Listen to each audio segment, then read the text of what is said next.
In solo leveling, the cameraman braces for death as two ants fly at him. Reflecting on how he should have talked to his father more, he's saved at the last moment when Igris's sword skewers the ants. Meanwhile, at the Korean media station, the boss is stressed, noting that all the S-rank hunters are being killed by one ant. Just as he declares it's over, a worker calls him over, revealing an anonymous figure has appeared at the scene. In disbelief, the chief orders the broadcast to resume live coverage as he exclaims, "Nothing will stop us now." Back in the cave, Jin Woo stands with his shadow army. Iron uses his taunt skill, successfully drawing the ants' attention, and Jin says, "Good job," before pulling out the Demon King's daggers and proceeding to easily cut down the attacking ants. Behind Tusk's barrier, Dongwook wonders what just happened and who is fighting right now, and Baek reassures him saying, "There's no need to worry anymore, everything will be fine." Igris grabs an ant's face, smashing it into the ground before decapitating two more, while Tank and Iron also make quick work of the bugs. Jin Woo considers speeding things up and commands, "Arise," resurrecting the fallen ants as shadows. The terrified cameraman narrates the scene for the broadcast, stuttering that he's unsure what's happening but that the ants are killing each other. Jin takes this time to gather the hunters and gives them all a potion that heals all of their wounds, as he says he'll explain everything later. Dongwook questions why Hunter Cha isn't waking, and Jin explains that she's in critical state and beyond his current ability. Jin tells Dongwook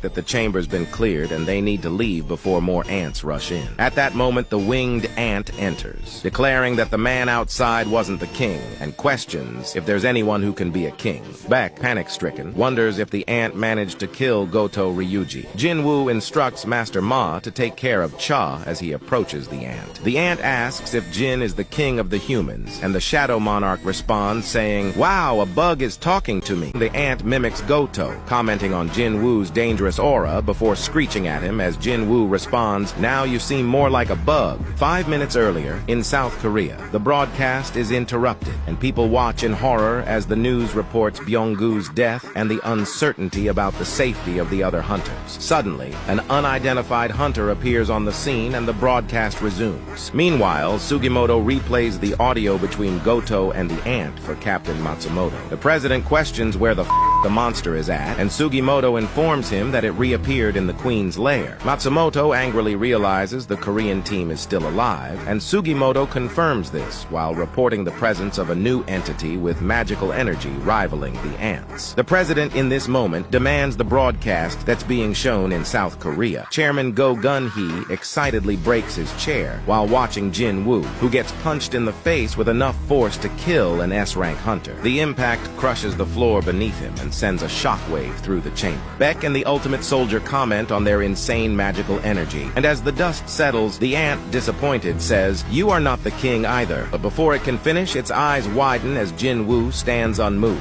The monarch spits blood and uses his Dominator's touch ability to pull the ant to its knees before punching it so hard in the face he rockets the creature across the room, causing an explosion as it crashes. This stuns the other hunters as they question if Jin Woo is really a mage-type hunter. The ant angrily flings itself back into the battle, and Jin Woo comments that it's pretty sturdy thanks to the exoskeleton, but it's getting in the way. The ant goes for a smash attack, but Jin blocks it with one arm as the floor beneath them crumbles. Jin returns with a punch to the body, and the ant punches him in the face before they both punch each other on the head simultaneously. The A-rank cameraman thinks about how he can barely withstand the pressure in the room and how their magic alone is making him lose consciousness. In this moment, the monster realizes it's losing in a battle of strength and questions the true identity of the human before him as this intense battle continues. Jin Woo and the ant punch each other simultaneously, creating a shockwave that knocks both of them back. The ant is in disbelief as its exoskeleton cracks, muttering, "Impossible." Suddenly, Jin appears in front of the ant, delivering another powerful punch that knocks the ant back. However, the ant retaliates with its razor-sharp tongue, which slices Jin's cheek as he jumps back. The monarch takes a knee as poison spreads through his body, revealing that the ant absorbed this ability from consuming poison snails, and the poison grew stronger when mixed with his magical energy. The monster comments on Jin's state, saying, "You seem to be having a bit of trouble, human," before before launching its claws at him. Meanwhile, outside on the island, Kanai questions Minoru about what happened, but Minoru shivers and mutters, "We can't win. It doesn't matter if we're S rank."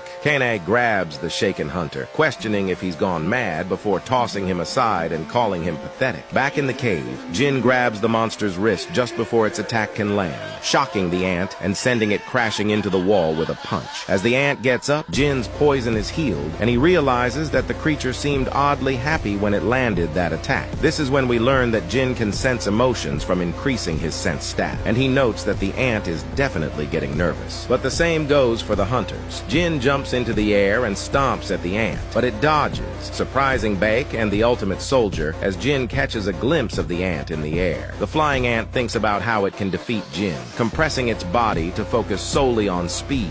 Jin summons his daggers, and they face off. The ant swiftly attacks Jin, but he evades, returning with a slash that the ant barely blocks. Jin attacks with his other hand, but the ant blocks that too, before sending Jin flying into the roof. Jin blasts himself back into the winged monster, and they continue their high-speed battle. The ant grows anxious as he says not only is he keeping up, but he's getting faster. Seeing that the ant's exoskeleton has been considerably damaged, Jin tries to end it. He uses Vital Strike, and in this moment, it gets upgraded to Mutilate as the ant darts away. Jin questions where the ant thinks it's going and uses his upgraded skill, Mutilate, to cripple the ant. The monster swats Jin away, and he bounces back as the beast questions if there's an aspect in which it has an advantage. In this moment, it screeches, calling an army of ants and sending them at Jin Woo. The ant questions, "How is that, human?" And Jin smirks, saying, "Go forth," as he sends his shadow army into battle. This battle continues. Leveling, Jin's army clashes with the ants as Igris swiftly takes down multiple foes while Tusk's guards split and punch right through them. Jin calls Tusk forward and warns him to make sure he doesn't hurt the humans or he won't be summoned again. Tusk transforms into a giant before using the Hymn of the Fire Dragon to blast the ants so powerfully that it blasts right through the back of the mountain. This leaves the hunters in awe as Taegyu asks if that's really a summoned beast, and Dong-wook comments that it looks like the Demon King if he descended to the human world. The Ant King stands completely shocked, thinking about how he was supposed to be the strongest, and says, "The one who would constantly grow was me, the king." In this moment, Jin appears through the flames, and the ant thinks, "Run! I have to run away!" As Jin gets closer, the ant regenerates its wings, and Jin notes that he's never seen a monster that can absorb the abilities of the beings it ingests. The winged ant launches away, thinking it has to get further. However, Jin uses his Dominator's touch ability to slap the ant into the floor. But when Jin approaches the monster, it scurries away as quickly as possible. Jin jumps into the air and uses his skill, Mutilate, to carve the ant up, defeating the strongest ant. Bayek then yells for Jin, pointing out that Cha is near death. Jin frustratingly questions if he took too much time and realizes he must look for a hunter. However, the Shadow Exchange skill is still on cooldown, and he's never tested it with anyone else. And even if he rides Kaisel, Hunter Cha will still die. As Jin thinks of what he can do, he suddenly asks the cameraman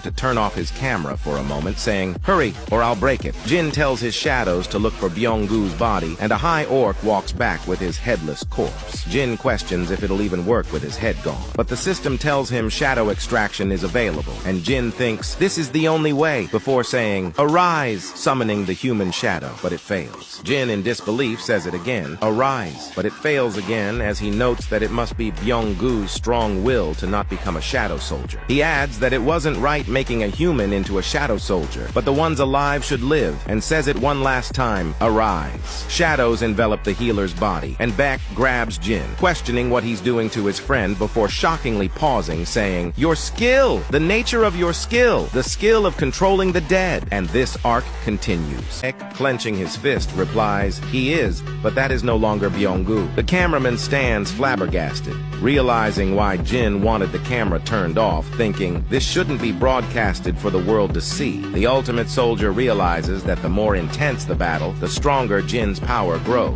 adding that it's quite a fearsome power. Baek, still with his hand on Jin's shoulder, says he's sure Jin will face more battles in the future and will need the S-rank healer's power, but Byung-gu is tired of fighting. He asks if Jin could not send the kind shadow back into battle. Jin thinks for a second before taking the beastly hunter's hand off his shoulder, saying, "That's the second time you've touched my shoulder." Acknowledging that it's a request this time, he says, "Besides, I was thinking the same thing," as he walks to Byung-gu's shadow and cancels extraction. In this moment, the shadow notices Hunter Baek and smiles at him before disappearing. Outside, a helicopter flies over the island as someone yells, "The hunters are coming out!" While boarding the helicopter, Jin tells Baek he's going to stay behind since he still has something to do, and he'll clear the way for them. This is when Jin summons Kaisel and tells Baek he'll see him later, before taking off and flying right through the ants. On a ship, Minoru reflects on his experience with the monster, certain that the raid was a failure, saying, "No one can defeat a monster like that." However, Sugimoto dismisses it and tells him the raid is over. This shocks the shaken hunter as he exclaims, "That's impossible," while Sugimoto recalls his conversation with Goto before the raid. Suddenly, they are alerted that the ants are spreading out, and the ships prepare for battle. Back in the cave, Jin's shadow soldiers clean up the ants while the mages burn the eggs. Jin notes that even killing unborn ants adds to his experience. While looking through his inventory, he notices something and pulls out the Demon King's longsword, deciding to test it out. He gives the unhatched ants some electrotherapy and realizes it would be a waste to leave it in his inventory, so he decides to take care of the remaining eggs with it. In America, David Brennan, the director of the Bureau of Hunters, watches the footage. Michael Connor, who we learn is the man with him, explains that a hunter controlling hundreds of soldiers is an anomaly and a waste in a small country like South Korea. David agrees, asking if there's any more information. Michael Connor reveals the Sung Il-hwam incident, explaining that Jin's father was found and captured in a dungeon in the northeast United States. He adds that now is a perfect chance, since none of the other countries know about him. David acknowledges the significance of taking two of South Korea's S-rank hunters and its impact on their relationship. Michael asks, "Isn't he worth it?" And after taking a moment, David responds, "Can you make it happen?" Back in the cave, Jin wraps up and finally reaches level 100 as he approaches the dead ant. Commenting on its fearsome aura, he says, "Arise," and in this moment is enveloped in darkness, unable to sense anything.